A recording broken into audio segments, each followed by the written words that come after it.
Have you ever stopped to think about the individual human lives behind the massive global headlines? We spend so much time looking at world events from a bird's eye view, focusing on geopolitics and macroeconomic trends that we often lose sight of the actual people making up that massive picture. So today, let's dive into this explainer and explore Voices of the World. It's an incredible sociological experiment that collected deeply personal interviews from 40 different countries over a 15-month period, attempting to capture the very essence of humanity. What is the most important thing you have to tell the world today? It's such a simple question, isn't it? But it carries immense weight. And it was literally the catalyst for this entire project. The researchers used this one starting point to try and capture the entire world's hopes, aspirations, and anxieties. By asking people of all ages and backgrounds this exact same question, they aim to filter out the noise and find the shared emotional core of our global society. But before we can hear these global voices, we really need to wrap our heads around the staggering scale of the silenced. 40 million. That is the estimated number of men, women, and children enslaved globally today, with at least 2 million caught up in sex trafficking. And that's just one facet of global hardship. We also have to consider the billions of people living on less than $4 a day, or children whose biggest hope is simply to get a single meal at school. The researchers recognize that these voices are the ones most frequently ignored, and giving them a platform was the driving force behind this whole initiative. All right, let's move into part one, the Global Voices Project, zooming in from global crises to deeply personal stories. Moving right along to part two, capturing the world's stories. Here, we'll look at the complex methodology behind actually interviewing the globe. So how do you even pull this off? Well, to make sure the data was actually meaningful, the working group had to follow a meticulously designed framework. First, drafting guides in native languages to capture true local intent. Next, translating and pooling terminology to make sure absolutely nothing got lost in translation. Then came the semi-structured interviews, relying heavily on native speakers to capture crucial nonverbal cultural nuances. And finally, meticulously transcribing, revising, and categorizing everything by theme. Of course, a global expedition like this is fraught with hurdles. It wasn't a walk in the park.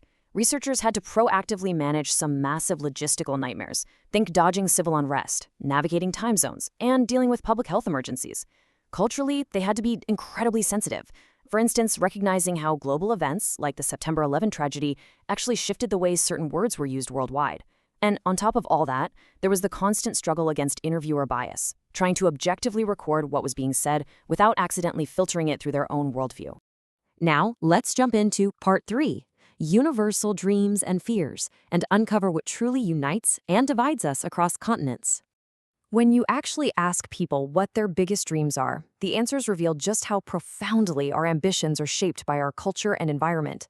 Take a look at these two completely different young men. On one hand, you have the intense focus of a 15-year-old in Orlando, Florida, whose singular drive is to join the military before he turns 18, spurred by an enthusiasm for firearms and armed conflict. On the other hand, you have the grounded determination of a 24-year-old construction worker in Saigon. His ultimate dream is to own a motorbike retailer, solely to alleviate the crushing financial pressures on his mother, 3 siblings, and 3 grandparents.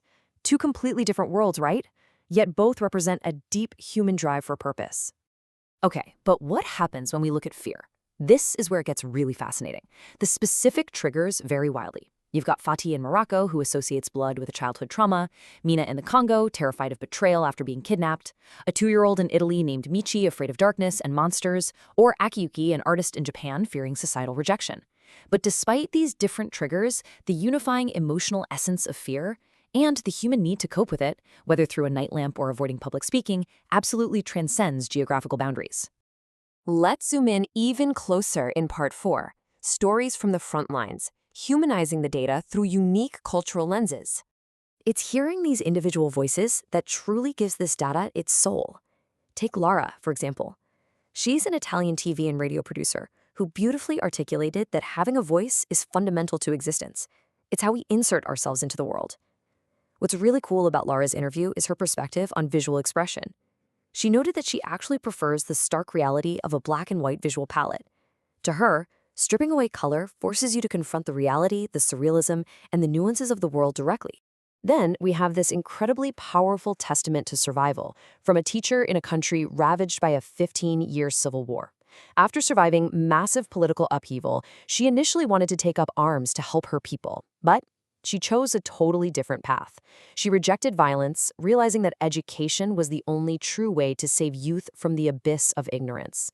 She recognized that an educated person might help 100 people, while uneducated masses can just cause harm. True, lasting change doesn't come from a weapon. It comes from the classroom. Which brings us to part 5, building empathy through listening. Let's look at the ultimate impact of the Global Voices project. Gathering these stories wasn't just some dry academic exercise, it became an engine for profound social connection. When researchers tested these concepts with international student volunteers, the vast majority, 8 out of 11, fundamentally agreed that delving into these stories highlighted the unquestionable, shared attributes of humanity. It proved that listening to someone else's unvarnished truth really does bridge the gap between cultures, validating empathy as a universal trait, not just a localized one. And the ripple effect was amazing. What started as an academic inquiry unexpectedly blossomed into a dynamic educational tool globally. A high school Spanish teacher used these interviews on day 1 for authentic language absorption. A university English class used them to explore the cultural context of non-traditional spoken English. Over in Hong Kong, they were even utilized for stage drama to help actors explore new verbal textures and emotional depths. It completely broke down classroom walls. Ultimately, what this explainer shows us is that personal storytelling is arguably the greatest antidote to prejudice we have. When we look at foreign conflicts, it is so easy to view people through congealed identities, to just see the developing world. But when you listen to a specific human story, you see past those labels and recognize our shared human condition.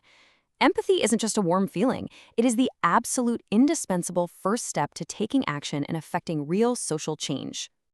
As we wrap up, I want to leave you with this really provocative thought, directly inspired by the project itself. If you could only say one word or sentence for the rest of your life, what would it be? In a world so full of noise and constant distraction, what is the true weight of your own voice?